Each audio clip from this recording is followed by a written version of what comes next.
السلام علیکم ورحمۃ اللہ وبرکاتہ۔ آج کی اس ویڈیو میں ہم سیدنا صالح علیہ السلام کا ذکر کریں گے۔ حضرت صالح علیہ السلام کا نام قرآن پاک میں 8 جگہ آیا۔ حضرت صالح علیہ السلام جس قوم میں پیدا ہوئے اس کو سمود کہتے ہیں، اور سمود کا ذکر 9 صورتوں میں کیا گیا ہے۔ حافظ حدیث امام بغوی رحمہ اللہ نے آپ کا نسب اس طرح بیان کیا ہے: صالح بن عبید بن آصف بن ماشح بن عبید بن حادر بن سمود بن عامر بن ارم بن سام دوم سمود بن عاد بن عوس بن آدم بن سام بن نوح علیہ السلام۔ سمود کے لوگ حجر میں قیام پذیر تھے۔ حجر اور شام کے درمیان وادی قرا تک جو میدان نظر آتا ہے، یہ سب ان کا مقام سکونت ہے اور آج کل فج الناقہ کے نام سے مشہور ہے۔ سمود کی بستیوں کے کھنڈرات اور آثار آج تک موجود ہیں، اور اس زمانہ میں بھی بعض مصری اہل تحقیق نے ان کو اپنی آنکھوں سے دیکھا اور بیان کیا ہے کہ وہ ایک ایسے مکان میں داخل ہوئے جو شاہی حویلی کہی جاتی تھی۔ اس میں متعدد کمرے ہیں اور اس حویلی کے ساتھ ایک بہت بڑا حوض ہے، اور یہ پورا مکان پہاڑ کاٹ کر بنایا گیا ہے۔ عرب کا مشہور مورخ مسعودی لکھتا ہے کہ جو شخص شام سے حجاز کو آتا ہے، اس کی راہ میں ان کے مٹے ہوئے نشانات اور وہ سیدھا کھنڈرات پڑتے ہیں۔ حجر کا یہ مقام جو حجر سمود کہلاتا ہے، شہر مدین سے جنوب مشرق میں اس طرح واقع ہے کہ خلیج عقبہ اس کے سامنے پڑتی ہے، اور جس طرح عاد کو عاد ارم کہا گیا ہے، اسی طرح ان کی ہلاکت کے بعد ان کو سمود ارم یا سمود ثانیہ کہا جاتا ہے۔ اہل سمود اپنے بت پرست پیش روؤں کی طرح بت پرست تھے۔ وہ اللہ واحد کے علاوہ بہت سے معبودان باطلہ کے پرستار اور شرک میں مبتلا تھے، اس لیے ان کی اصلاح کے لیے انہی کے قبیلے میں سے حضرت صالح علیہ السلام کو ناصح پیغمبر اور رسول بنا کر بھیجا گیا تاکہ وہ ان کو راہ راست پر لے کر آئیں، ان کو اللہ کی نعمتیں یاد کروائیں جن سے صبح و شام وہ محظوظ ہوتے رہتے تھے۔ حضرت صالح علیہ السلام اپنی قوم سمود کو بار بار سمجھاتے اور نصیحت فرماتے، مگر قوم پر اس کا کوئی بھی اثر نہ ہوا، بلکہ اس کا بغض و عناد ترقی پاتا رہا اور ان کی مخالفت بڑھتی ہی رہی، اور وہ کسی طرح بت پرستی سے باز نہ آئی۔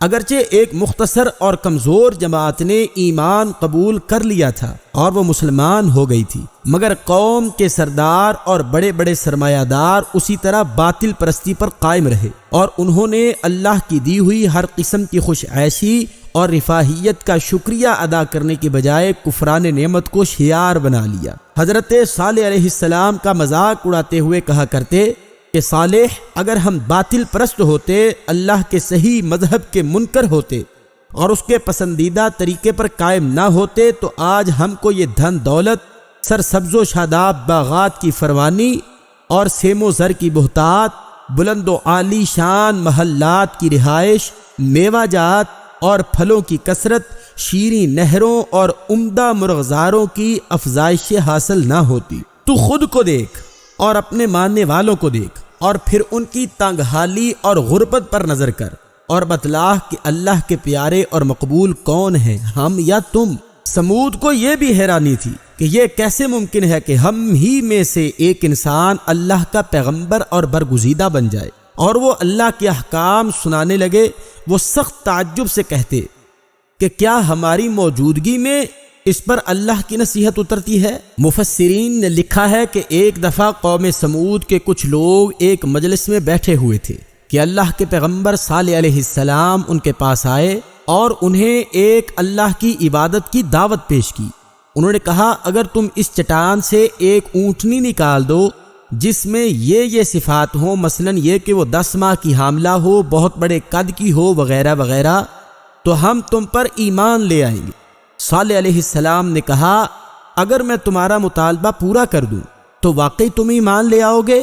انہوں نے اس بات میں جواب دیا تو صالح علیہ السلام جائے نماز پر کھڑے ہوئے، حسب توفیق نماز ادا کی، اور پھر اللہ سے ان کے مطالبے کی تکمیل کی دعا کی، تو اللہ نے چٹان کو پھٹنے کا حکم دیا۔ پھر اس سے ایک بہت بڑی 10 ماہ کی حاملہ اونٹنی نمودار ہوئی جو بالکل ان کے مطالبے کے عین مطابق تھی۔ جب انہوں نے اسے دیکھا تو بہت سے لوگ اسے صالح علیہ السلام کی سچائی کی دلیل سمجھ کر ایمان لے آئے، لیکن اکثر اس عظیم الشان نشانی کو دیکھنے کے باوجود بھی کفر و ضلالت پر ہی جمے رہے۔ اسی لیے اللہ تعالیٰ نے فرمایا ہے کہ یعنی یہ معجزہ دیکھ کر بھی اکثریت حق سے کنارہ کش ہی رہی۔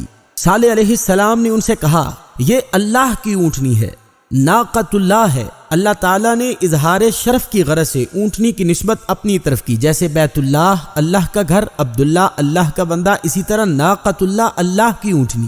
صالح علیہ السلام کا مقصد یہ تھا کہ یہ اونٹنی میری نبوت کی دلیل ہے، اسے نقصان مت پہنچانا ورنہ عذاب میں گرفتار ہو جاؤ گے۔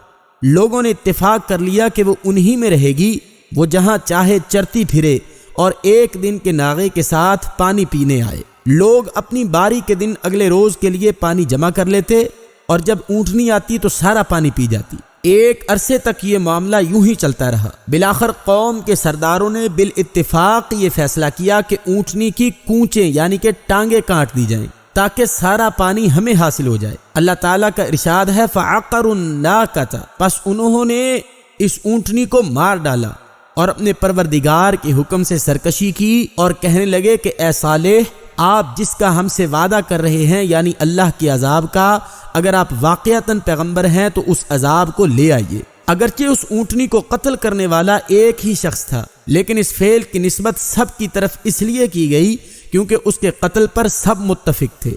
جس نے اسے قتل کیا وہ ان کا ایک سردار تھا۔ اس کے ساتھ ایک اس کا دوست تیار ہوا اور پھر ان کو دیکھ کر 7 لوگ اور تیار ہو گئے۔ سورہ نمل کی آیت نمبر 48 میں اللہ تعالیٰ نے یہی فرمایا ہے کہ یہ شہر میں 9 آدمی ایسے تھے جو فساد پھیلاتے تھے، اصلاح نہیں کرتے تھے۔ بیان کیا جاتا ہے کہ سب سے پہلے اونٹنی پر قیدار بن سالف نے حملہ کر کے اس کی کونچیں کاٹ دیں اور وہ نیچے گر گئی۔ پھر سب لوگوں نے اپنی اپنی تلواروں کے ساتھ اس کے ٹکڑے کر دیے۔ جب اونٹنی کے بچے نے یہ صورتحال دیکھی تو وہ بھاگ کر پہاڑ کی چوٹی پر چڑھ گیا اور 3 مرتبہ بلبلایا۔ حضرت صالح علیہ السلام نے جب یہ دیکھا تو فرمایا کہ اے لوگو، اب تم صرف 3 دن تک اپنے گھروں میں بچ کے رہو گے اور 3 دن کے بعد تمہیں ملیا میٹ کر دیا جائے گا۔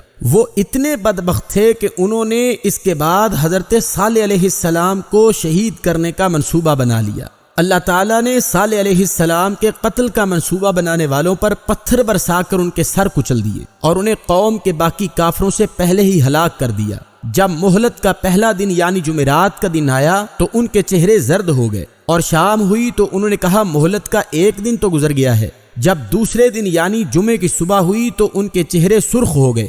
شام ہوئی تو انہوں نے کہا کہ مہلت کا دوسرا دن بھی گزر گیا۔ جب مہلت کا تیسرا دن یعنی ہفتہ آیا تو ان کے چہرے سیاہ ہو گئے۔ شام ہوئی تو انہوں نے کہا صالح کی بتائی ہوئی مہلت تو ختم ہو گئی ہے۔ جب اتوار کا دن آیا تو خوشبو لگا کر تیار ہوئے اور آنے والے عذاب کا انتظار کرنے لگے۔ ان کے وہم و گمان میں بھی نہ تھا کہ ان کے ساتھ کیا ہونے والا ہے۔ سورج طلوع ہوا، آسمان سے ایک سخت چیخ کی آواز آئی اور نیچے زمین پر زلزلہ آ گیا، جس سے تمام سرکشوں کی روحیں نکل گئیں اور وہ مر کر بے حرکت و خاموش ہو گئے۔ وہ جس حالت میں بھی اپنے گھروں میں بیٹھے تھے اسی حالت میں بے جان ہو گئے، ذرا سی حرکت بھی نہ کر سکے۔ ان میں صرف ایک لونڈی زندہ بچی جو پاؤں سے معذور تھی، اس کا نام کلبہ بنت سلق تھا، اسے ذریعہ بھی کہا جاتا تھا۔ وہ کافرہ تھی اور صالح علیہ السلام کی دشمن تھی۔ عذاب دیکھتے ہی اس کی ٹانگیں صحیح ہو گئیں اور بھاگ اٹھی۔ اس نے عربوں کے قبیلے میں آ کر انہیں اپنی قوم پر عذاب کی خبر دی اور پھر پانی طلب کیا۔ انہوں نے پانی دیا، اس نے پانی پیا تو یہ بھی مر گئی۔ اللہ تعالیٰ نے فرمایا کہ گویا کہ وہ کبھی یہاں آباد ہی نہیں ہوئے تھے، ایسی ان کو ہم نے تباہ و برباد کر دیا، کألم یغنوا فیہا، جیسے کبھی تھے ہی نہیں۔ اگر آپ ہمارے چینل پر نئے ہیں تو چینل کو سبسکرائب کیجئے، ویڈیو پسند آئی ہے تو لائک کیجئے، کمنٹ سیکشن میں اپنے خیالات کا اظہار کیجئے۔ السلام علیکم ورحمۃ اللہ وبرکاتہ۔